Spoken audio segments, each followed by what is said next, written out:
seem heavy you are called to bear.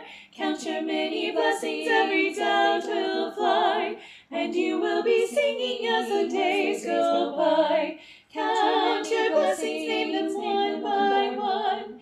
Count your blessings, see what God hath done. Count your blessings, name them one by one. Count your many blessings, see what God hath done. When you look to others with their lands and gold, think that Christ has promised you his wealth untold.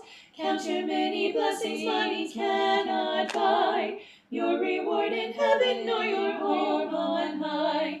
Count your blessings, name them one by one. Count your blessings, see what God hath done. Count your blessings, name them one by one. Count your many blessings, see what God hath done. So amid the conflict, whether great or small, do not be discouraged, God is over all. Count your many blessings, angels will attend, help and comfort give you to your journey's end. Count your blessings, name them one by one. Count your blessings, see what God hath done. Count your blessings, name them one by one. Count your many blessings, see what God hath done. Blue skies and rainbows and sunbeams from heaven are what I can see. When my Lord is living in me, I know that Jesus is well and alive today. He makes his home in my heart. Nevermore will I be all alone, since he promised me that we never would part. Tall mountains, green valleys, the beauty that surrounds me, all makes me aware of the one who made it all. I know that Jesus is well and alive today. He makes his home in my heart. Nevermore will I be all alone, since he promised me that we never would part. Green grass and flowers, the blooming in springtime, all works of the Master I live for each day. I know that Jesus is well and alive today. He makes his home in my heart. Nevermore will I be all alone, since he promised me that we never would part. I'm not ashamed of the gospel of Jesus, for it is the power that saves us today. I know that Jesus is well and alive today. He makes his home in my heart. Nevermore will I be all alone, since he promised me that we never would part. Have thine own way.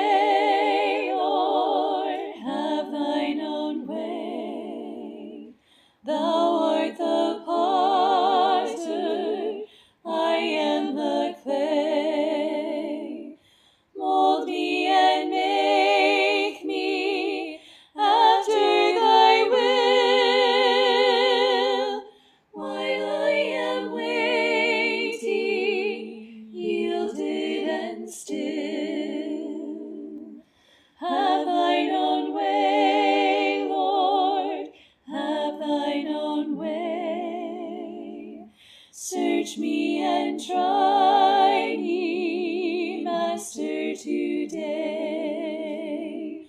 Whiter than snow, Lord, wash me just now, as in thy presence humbly I bow. Have thine own way, Lord, have thine own way. Hold o'er my being absolute sway. Fill with thy Spirit till all shall see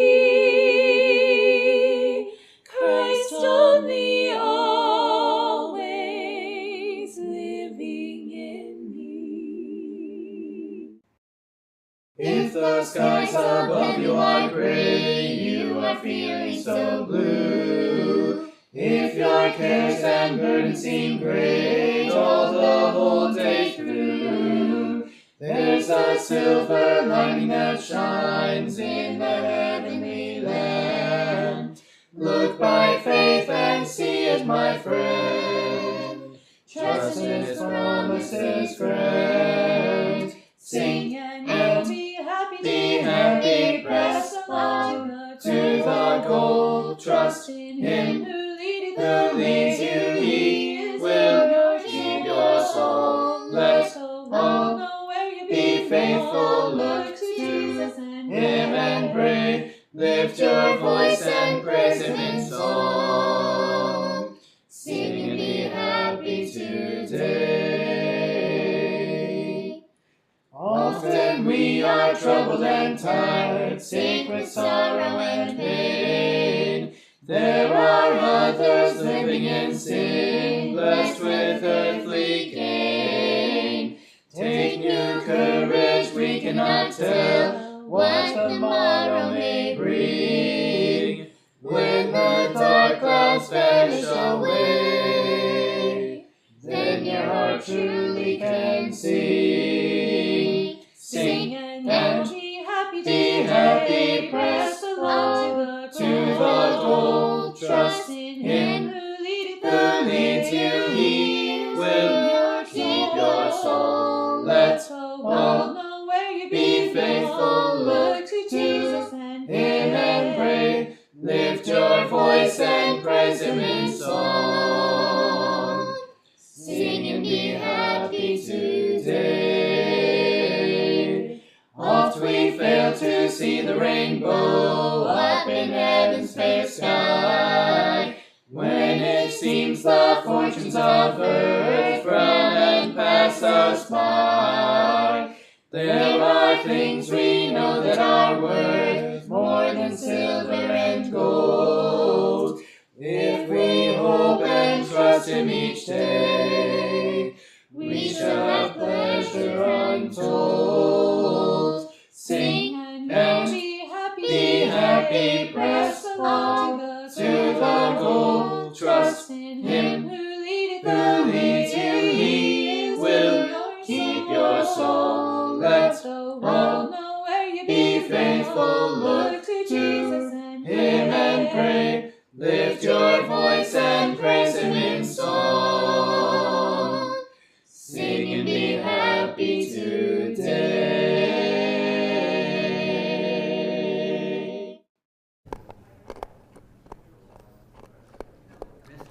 I don't know if y'all can hear that.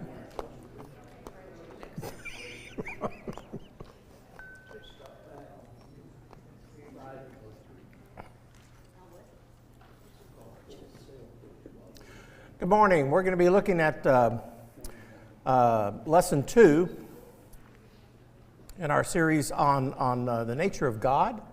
And today we're going to be talking about the covenants of God. Next week we're going to be looking at God's the plan of redemption, God's redemptive plan.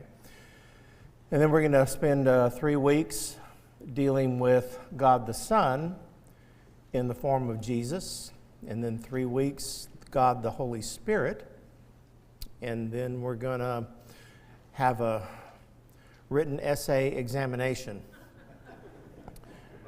where it will have to be MLA or APA format. 5 points, major points, and then 3 scripture references for each point. So I hope you're taking good notes. That's really good. That's why I like to run my classes. No. Good to have you all here. Before we begin, let's offer a word of prayer. Holy Father, as we delve into the mysteries and the wonderment of who you are, we ask that you would open our eyes and our hearts to receive words from you that will stir our hearts to draw us closer to you. We ask this in the name of your Son, Jesus. Amen. Amen. All right, so we're saying, what is a covenant? What is a covenant? A contract. Promise.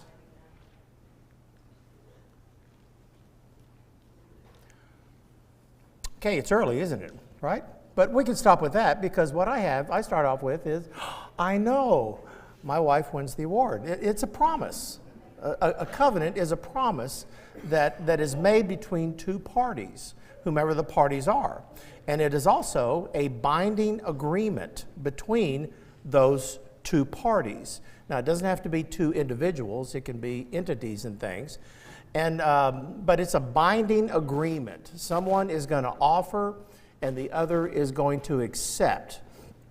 One of the things that's really interesting as we can kind of deconstruct the way that relationships are formed, relationships can be deconstructed down to a social contract. I will offer you who I am as a friend or whatever it is that gets to be considered by the other person, and they kind of go, yeah, no, I don't think so. So then they go away. Well, then there's no contract, there's no agreement, there's no connection there. But if I offer and they accept, then from my part, I'm happy. But remember, the other part also has to say, but here's what I will offer you, and that gives me an opportunity to accept that. So a covenant oftentimes is going, especially in a social contract, it's going to be a two-way agreement. I will do this, and you will accept it, and the other person says, I will do this, and you will accept it. So that's kind of the contract, what's going on. Now, there are two basic types of covenants or contracts that people can have. One is conditional, and that's usually the classic if-then. If you do this, then this will happen.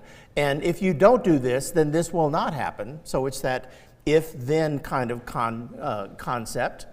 Or it's going to be an unconditional. And an unconditional, generally speaking, is a contract that is given one way. One way, and it doesn't depend on the other one. A conditional contract depends on certain conditions. I will lay these down. If you will do this, then this is what will happen.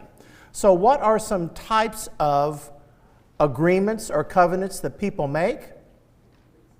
Oh, I hope this comes out good. Yes, it does. Okay. You remember when you were a little kid? You got the old pinky swear, I will do this, I will do this. Are you gonna tell Susie about how I feel about little Eddie and stuff? Oh no, I'll never. Pinky swear. And so you get the old pinkies and you do that, and that's supposed to mean something. Because see, when you do something like that, it means something more. It gives more weight to something than if you just said, you're not going to tell, are you? No, I'm not going to tell. And you leave it at that, and you kind of go, I'm not sure. So what you do is you do the old pinky swear thing. I swear I won't do this. And so that's supposed to be a binding conditional contract. I'm going to give you information, and you are going to not share that information.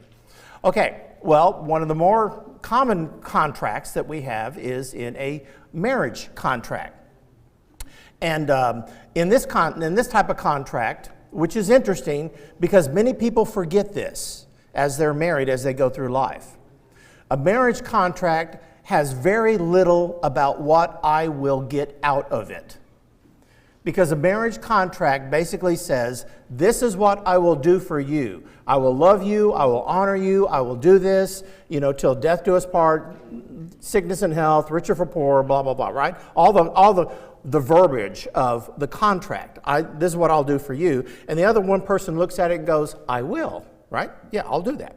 But then the other person says, okay, I'm going to do that, all this. So there's that kind of a contract that goes back and forth. And what happens oftentimes, I'm going to do a little aside here. I never do that, but I'm going to do that this one time. I'm going to chase a little rabbit trail, is that oftentimes when there's marital discord, the core of what's happened is one or both parties are not honoring their part of what they said they would honor. They're not honoring their contract. Because in the contract, there's nothing about what you're going to provide me. The contract is, this is what I will do for you. And so healthy marriages are two people who are trying to live out their contract to the best of their ability, regardless of whether the other person does it or not, because it's not dependent. This is what I'm saying I will do for you. Will you let me do that? Yes, I will. So we have that kind of contract. But there are kind of conditions to that. And we'll talk about the different types of conditions and things along those lines. We also know that there are kind of contracts that are going to be purchases. These are financial kind of contracts, correct? You go to the bank, you say, I want to buy a car, I want to buy a house, I want to buy a student loan, I want to do whatever it's going to be. And so the banker will say, have a seat. And then you'll have a seat. Usually it's somewhat comfortable, but it's not. And then they have pens and they have paper and they will type up everything and they'll say, okay, so you want X number of dollars for a car loan? Yes. Will you be able to repay it? Yes. Based on what? Well, I just said I would. We would like a little bit more surety than that. So do you have a job? No. Okay. Do you have do you have a rich aunt?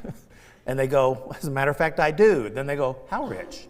Would she like to bank here? Or whatever it is, right? So at some point, they're going to want assurances that if they front you money to purchase something, then you're going to be honor bound to do what? Make the payments, right? What happens if you don't do your part of the bargain?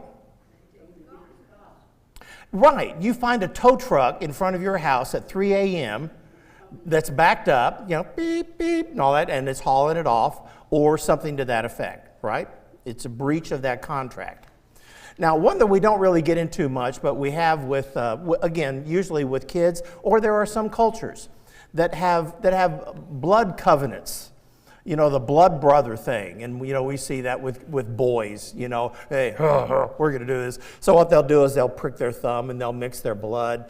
That's, there's a health thing going on with that one. So you got to be careful. But the idea is that, some people, they'll cut their hand. You'll see this in some old movies where they'll cut their hand here and then they'll shake. And the commingling of the blood seals that covenant and that contract that they have.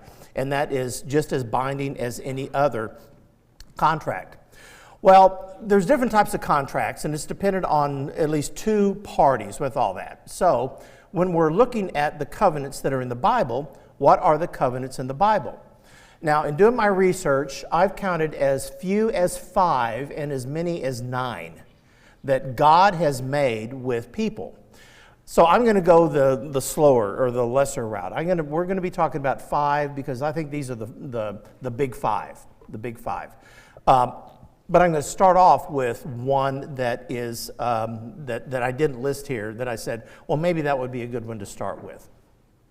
The earliest one that we have is between God and Adam and Eve in the garden, right? What was the covenant? Right. You can stay in this wonderful place as long as you do not eat of the fruit of this particular tree. So if they choose to eat of that fruit, then the deal is off, right? So that's a type of covenant, and that's a conditional covenant. Didn't spend a lot of time with that one because that one's, if you're talking about, in the Bible we have the major prophets and the minor prophets kind of a deal. Well, that one was, I don't want to call that a minor covenant because it it messed up everything from then on, didn't it? Everything started really going downhill from the garden. Okay, I should have started with that one, but I didn't. So, tell you what, why don't we call it a day? I'll go back and I'll redo this, and we'll just pick up with this next week. Is that okay with everybody? No, my wife is shaking her head, so she says, press on. So I shall press on. So let's talk about the first big covenant that we are kind of aware of. The book of Genesis, we have the flood. And basically God is going through this process of saying, I'm regretting what I did in creating people, but there are a little few people that are my people. So I will take them and I will put them over here in all the other people and aspects of creation that I made. I am going to destroy by flood. And so now we have the covenant with Noah, and we have everything that's going on with this. Well, the covenant's not there yet. This is just the declarative that God says, I'm going to destroy what I created because it got so messed up so quickly with this. Kind of makes you wonder, is Jesus going to be coming soon and God's going to do this? Because are things getting messed up now? Yeah, they've been messed up for like millennia. But this is that God's timing, not mine. This is not a prophecy thing with all that. So don't go there. It's just that there will come a time when God says things will be no more with that. We're not going to get into that. So anyway, we have after the flood, and the flood receded, then God says, okay, now I'm going to make a covenant with you. And the promise is going to be that I would never again, I promise, as I am God, that I will never again destroy by water. I will never again destroy by water. Okay? Now, this is not going to be a climate change thing, right? But you know that there are a lot of people that are saying that ice caps are melting and we're going to flood and all these kind of things. Okay, scientifically, you can have those arguments if you want to, but theologically, that's not part of what God would do. God says, I'm not going to use water anymore. I'm not going to do that. And there's going to be a sign to my promise. This is going to be a sign. And this is an interesting part of all the covenants that we have. Remember the covenants that we talked about earlier? The contract that you make for buying the house. What's the sign of the covenant? Yeah, the written document, right? What's the sign of the covenant of the blood brothers? The blood that's commingling, right? What's the sign of marriage? Usually it's the ring that you wear that professes the sign of the vow that I made. Okay? Now, if you're washing dishes and you forget the ring, and all of a sudden you go to church and someone and people go like that, and you say, no, it's okay. I just washed my hands and forgot to put the ring back on. And so people go, oh, good, there it is. That's the sign of the covenant, right? So there's covenant signs. There's something that goes along with it that kind of demonstrates physically what you're saying emotionally or verbally. So the covenant sign that God has is, I will put my rainbow, because he says, I will establish my covenant with you. Never again will all life be destroyed by the waters of the flood. I have set my rainbow in the clouds, and it will be the sign of the covenant between me and earth. Okay, now here's quiz time. Is this conditional or unconditional? It is unconditional, because nowhere in the covenant does God says, I'm going to put a rainbow there, unless you guys really mess up again. And if you really mess up again, okay, no rainbow and calamity and destruction and all that kind of stuff. No. See, a conditional requires something from the other person. Unconditional says, I'm going to do it just because I'm going to do it. So this one is an unconditional promise. It doesn't depend on whether or not the people are good. It doesn't depend on whether the earth is clean. It doesn't depend on anything other than God making the choice that this is what I'm going to do. So this covenant with Noah, this pledge of preservation, the way that I will preserve the world from flooding again, is the sign of the rainbow. The most beautiful rainbow I ever saw in my life. Now, you've seen the double rainbows. Some people have seen triple rainbows. You've seen those? The most beautiful rainbow I ever saw in my life was 20 years ago when I went to New Zealand. And in New Zealand, there had been a rain down there. And as we were going through the hills outside of Rotorua on our way to Auckland, to go into Auckland, to jump off a sky tower, which was fun. But on our way there, it had rained. And looking out over this grassy plain right there, I saw a rainbow, literally, that started right there. You could see where it dissipated there, went across, and it ended right over there. I've never seen a rainbow that had a start and an end before. Blew me away. I said, that is amazing. But then again, that's New Zealand. I think everything is kind of amazing if you go down to New Zealand and see stuff like that. But I've never seen a rainbow that had a start and an end to it like that. And we know that has to do with the curvature of the earth and the molecules being displaced by the rays of the sun and all that kind of stuff. We're not going to get into the science of that, but that's kind of what that was. Okay? So we have that first one. The second one we have is the covenant with Abraham. As we're going a little bit further along, God said to Abram, changed his name later to Abraham. God says, I am going to make you very, very prosperous. And prosperous not just in finance, but prosperous as far as progeny. That your descendants will be as the sands of the ocean. It will be as sands of the beach. It will be so countless, like the stars, and there will be so many people that will be your offspring that you cannot comprehend what that is. And it will provide this legacy that all the peoples of the world would be blessed. And the sign of that covenant that he made was circumcision. Circumcision was the sign of that covenant.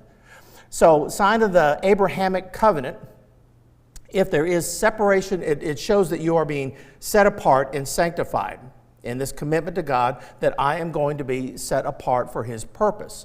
One of the big issues that Abraham had is that when, you remember when Moses brought the children, was going to bring the children of Israel out of Egypt later on, and we'll talk about the Mosaic covenant here in a second. But when Moses led the children of Israel out of Egypt, you know, God tapped him on the shoulder first with the burning bush thing. I want you to go there and bring them out.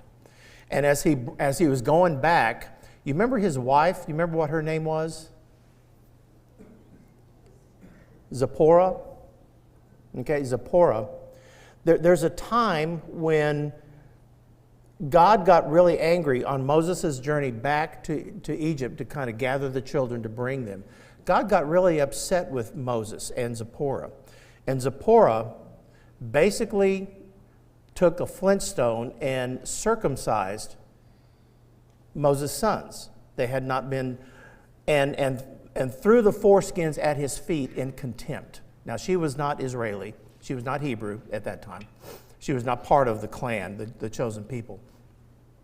But the idea is that God expected agreement with the covenant, that if you're going to be my people, then you need to really be my people. We don't know what went on for the first few years in their marriage, but it was probably pretty interesting. You know, sometimes when you have mixed marriages at some level, mixed cultures, mixed backgrounds, mixed, you know, if you have a Texan that marries an Oklahoman, I mean, that's you're really stretching that, right?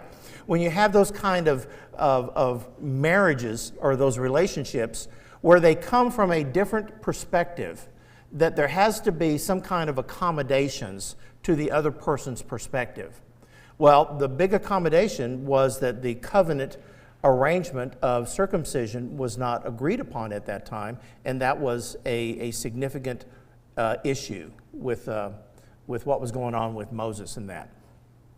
So if we fast forward just a little bit of time, we're going into the book of Exodus, where the children of Israel are being led. They had been in captivity for 400 plus years. They were being led out by Moses to go out and to start their new nation and to form their new nation.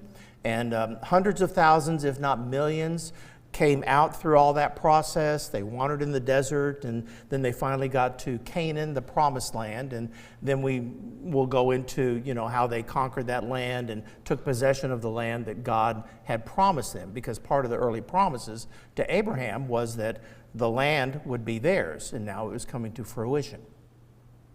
So when Moses leads the children of Israel out, and they go to Mount Sinai, and then Moses goes up on the mountain and has conversations with God and communes with God. Part of that was that God said, bring with you a couple of stones and I will put my law on that.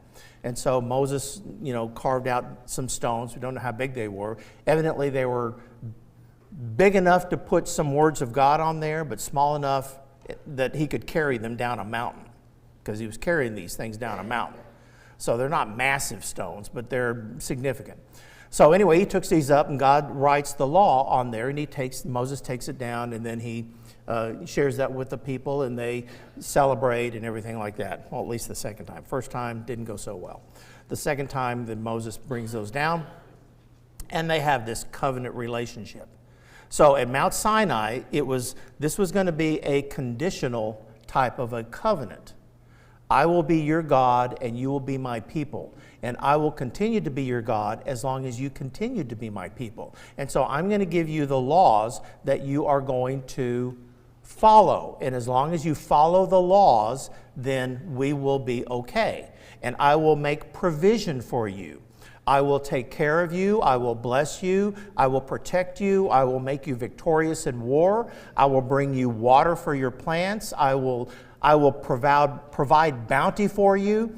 As long as you seek my face and follow my laws, you will find me a faithful and generous God who is full of mercy and full of blessings. But if you should transgress, then there's going to be some kind of a penalty with all that.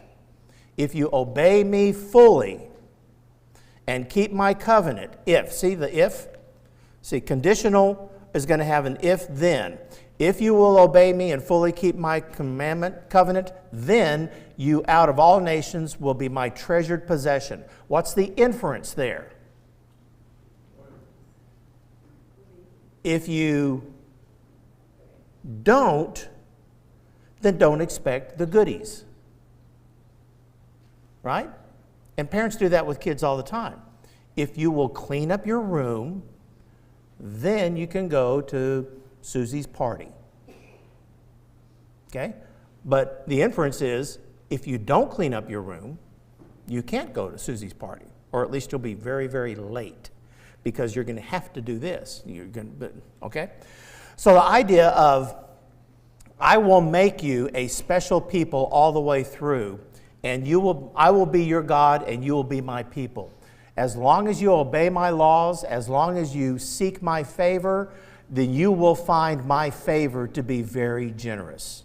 However, if you choose not to, then don't be surprised if my favor is withdrawn from you. That's a concept of a conditional kind of a covenant, or kind of a promise with all of that. So the next one is going to be a promise to David. So let's talk about the covenant with David. Oh, that one didn't show up. It says the covenant with David, an everlasting dynasty. Sorry, I got my picture off just a little bit there. But the promise to King David. Fast forward, the children of Israel came into the land of Canaan, and they subdued that, and they established their nation. And it was a continual keeping out the enemies dynamic. They had their borders, but the enemies around all the different clans kept coming in all the way through. We were introduced to David the warrior initially. How? Right, Goliath. And Goliath was from what clan, what nation? Yeah, the Philistines. Bad people, not good people. And Goliath was this big guy. And David, with the confidence of God and the power of God, was able to defeat Goliath and therefore defeat the Philistine army. That's typical of what was going on back then. They would have armies that would look at each other and fight each other, and it was really just wars of attrition. Who had more people on their side, which is why it's interesting that after they conquered many people, they would take conscripts from the enemy. Do you pledge fealty to the king of Israel? Now that you've been conquered, do you want to pick up a sword and fight along with us? If they said yes, then they would take them in, which is why when you look at the, like David's mighty men are not all Hebrew and Israeli. You know, the warriors, they come from different, from enemies that they've conquered. And if they decided to show fealty to the Israelis, then yes, they would be able to join the army. If not, then yes, they would have their head chopped off or something similar to all that. So the promise to David had to do with, we've established the kingdom line through you. It was supposed to go through King Saul, who was the first king of the Israelis. But Saul really he really took some left turns and things and ended up being out of favor with God. So David was anointed the next king, and as David became king, he was a what? How would the Bible describe him? What was the relationship he had with God? A man after God's own heart, which means everything David did was always right and always perfect. No.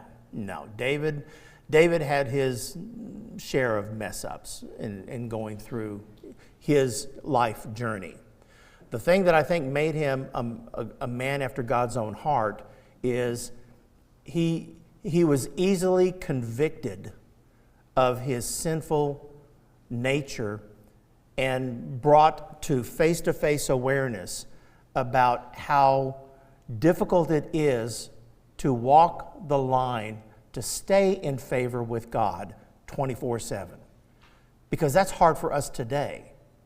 Our journey, as much as we love and want to serve God 24/7, this human thing gets in the way and we are susceptible to kind of meandering a little bit. And we'll talk about how that is addressed. We'll start that process next week when we do the lesson about God's plan for redemption. What does God have to do? What has He offered His chosen people in the way of trying to reconcile gaps in the relationship? How to close the gap between God and His creation. And we'll get into that next week. What he says here with David, he says, David, because you are a man after my own heart, then there's going to be some things that are going to be part of this relationship. Part of this relationship is that I will establish through your bloodline the eternal kingdom. That is a promise. Now, did that have anything to do with, was there an if-then? No, because look at what it says in 2 Samuel. I will raise up your offspring to succeed you. I will establish this throne of his kingdom forever. Your house and your kingdom will endure forever before me, unless you mess up. See, then that would have made it conditional. If you continue to walk in my paths. That wasn't part of the covenant arrangement. The sign of the covenant was you could do the genealogy from David all the way through to the chosen king. And we'll get into that in a couple of weeks. How this was fulfilled and how God kept his promise. So this is unconditional. It did not depend on whether or not David was a good guy, because God knew, I think, at some point, David really struggled with wanting to be a consistent good guy. He struggled with that. Times he didn't do well. He fell to his knees. But he always sought the favor of God. He always was penitent. One of the things that's very important in reconciling a relationship is to what extent can someone discern that there is insight, awareness, and empathy for what I have done. God be merciful to me, a sinner, is not a strategy. It's not a checklist thing. Okay, God's fine with me now because I said the magic words. No, it has to do with the heart. God be merciful to me because I know I have offended you. I know I did something. I made a choice that was not in accordance with your will. Forgive my frailty. I desire to do the best I can. And when people exhibit that kind of regret, remorse, contrite, humility, God responds amazing to that. And in a small way, I hope that we can respond.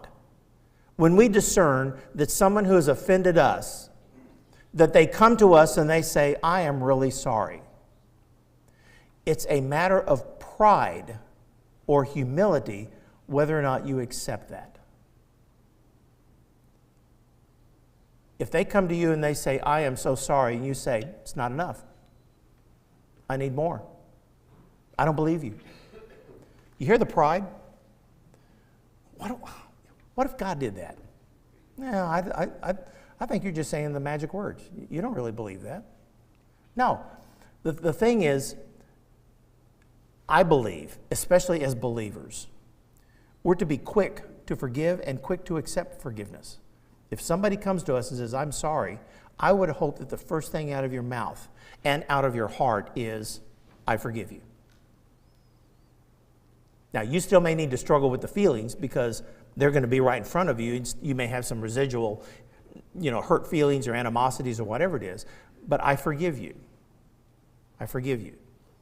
And always keep in mind that as humans, when we forgive, two things. We can't forget. We're stuck with that. And forgiveness does not exonerate from penalties and consequences. Right? The courts can forgive somebody, but there can still be a penalty. And maybe they're going to show leniency, or there's always going to be something that goes along with. If we cross a line, there's going to be a consequence. The law of rules, the law of structure. That's really, I think, what God was trying to do with Moses. It says, I'm going to codify a theme for y'all with these laws, and we call it the Mosaic Law. The Jews call it the Torah, the teachings, the sacred teachings. And from this, you will understand what it will do to be in my favor. And all you need to do is try to the best of your ability. Now, in the Old Testament, there wasn't as much of what we would call New Testament grace, because most of the Old Testament was really, truly dependent on training, learning to do the right thing, do the sacrifices, show up on the holy days, do the right things, follow the cleansing rituals. There's structure and there's rules. So almost from a developmental perspective, the Mosaic Law was like, we're going to provide you structures as children, because we know children, it's difficult to explain to them why. They just need to kind of do it, right? Now, hopefully we're not harsh in doing that, and God was not harsh. God was faithful with them. But when the fullness of time came, God brought in a new covenant, and we'll get into that as we go through this. So this is the covenant with David. Now, the next one is going to be the new covenant. From the time of David until the time of Jesus, the Messiah, there was this operating on the rules of operating, and the rules of drawing close to God were pretty black and white. You do this, you are seen you're to receive God's favor. You don't do it, you don't receive the favor. So it was all very personalized with all this. But from the beginning of all of this, there were the prophecies that not only am I going to establish my law with you through Moses, not only am I going to establish a kingdom of my people with the land and everything through Moses and then through David, and you follow these and you will be my people and grow and develop into understanding the righteous ways of God, and that they can learn to trust that God, their Father, is fair and reasonable and just and at times zero tolerant. Right? Because being zero tolerant does not mean mean. There's not a harshness to it. Not from God. When God says, if you follow my laws, you'll receive the blessings. If you choose not to follow my laws, don't be surprised if it's not going to go well for you. So we need to learn to trust that God's decisions and his discipline are fair and just. They're not snarky. They're not to prove a point. That's our problem. That's humanity's curse. We want a pound of flesh.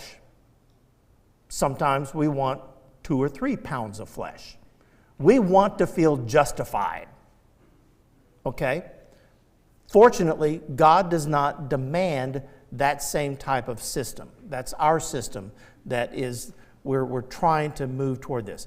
So this new covenant says, I'm going to bring a Messiah, and as I establish the kingdom that I promised in David, so much more grounded, so much more tangible, so much more realistic, then the person who is going to be it is going to be King of Kings and Lord of Lords, and he will be the chosen one who will ultimately lead his people, the people of God, to the greatest, most established kingdom that humans have ever seen. And that was the prophecy. Now, can you see how some people kind of confuse that with military? Because that's kind of all they knew. They fought.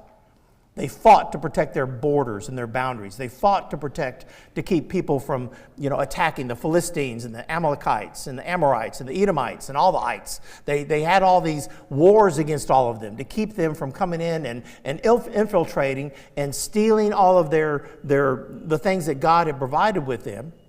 And so God said, there will be a king through the line of David that will be the King of Kings, and I'm going to prophesy about his coming. He's not coming yet. Is he coming? No, not yet. No, not yet. Be patient. He's going to come. And these were all prophecies of that chosen one. And the word that was given him was Messiah. Now that's the Hebrew word. That's the Jewish word. The Greek word is Christos or Christ. Those mean the same thing. Are you the Messiah? Some of the Jews may have said, is no different than, are you the Christ? Okay? Now, over time, we have adopted the Greek term of Christ when we talk about Jesus Christ, when in reality he was Yeshua Messiah. That was his name. We've shifted a little bit of that due to the translations. Doesn't mean anything different. I go by Russell. I go by Russ. There was a time I went by Rusty. I know. Thank you, sis. My sister in Colorado listens to this. So there were times when it's the same name, but it's a form of the same name. And that's what we have with the name of Jesus, and that's what we have with the name of Messiah. It's different. But the idea is that the Messiah is going to come, and it's going to be a new covenant that is going to not just add to, because when you look at the way in which the prior covenants, if you talk about Noah, that covenant did not go away when Moses came and the Mosaic covenant was given. It continued. So now you have kind of two of God's with all this. It's continuing with all this. And the eternal covenant, which is now which was unconditional, which is all of that. Oh, I got to hurry here, don't I? Is going to last. The idea of the Mosaic covenant, that one is going to be replaced by a new covenant. I just got a text from my sister on here. I can see this. I loved calling you Rusty with a heart shape. I need to turn that off next time. That's a little distracting with all that. And I know she's just laughing. She's great. But it replaces that old sacrificial system with something that's better. And the sign of the covenant is going to be becoming a new creation, a cleansing and a death of the old and being replaced with the new. And we see that through baptism, that we die to the old self and we become a new creature. And this newness, the baptismal transition, is a sign of the new covenant that happens, that changes our status with God. Then he also says, and there's going to be a continual expression, a renewal, a way that you can be reminded of all of this. And we call that the Lord's Supper, communion, whatever it may be. And when we gather on the first day of the week, it's not a matter of just breaking some bread and drinking some juice. It's not that. It is an affirmation that we as new creatures are so appreciative that God gave us something far superior than the law of Moses, which was dealing with function. Offer the sacrifice, slay the calf, do this with the lamb, bring in the 2 turtle doves, show up on the holy days. It was all very functional. And God says, you are ready to understand that it's not relegated to just doing the things I want you to do. It's being the person I desire you to be. So when we're looking ultimately, the new covenant is designed to kind of introduce God's creation to getting closer and closer to the purpose of that first covenant in the Garden of Eden, where Adam and Eve walked and talked with God, had communion with God, had fellowship with God in a very close, intimate relationship that wasn't just dependent on doing the right things and not doing the wrong things. It's not that dependent on that. It's going to be something more expansive than that. So the signs of this are going to be baptism and the Lord's Supper. Now, when we look at all of this, here's a real quick chart at Noah, Abraham, Moses, David, and New Covenant. We have the promise, floods, okay, and the rainbow is a sign, and it's unconditional. Abraham, great nation, blessing of that. The sign of that is circumcision, and it was conditional because you needed to obey.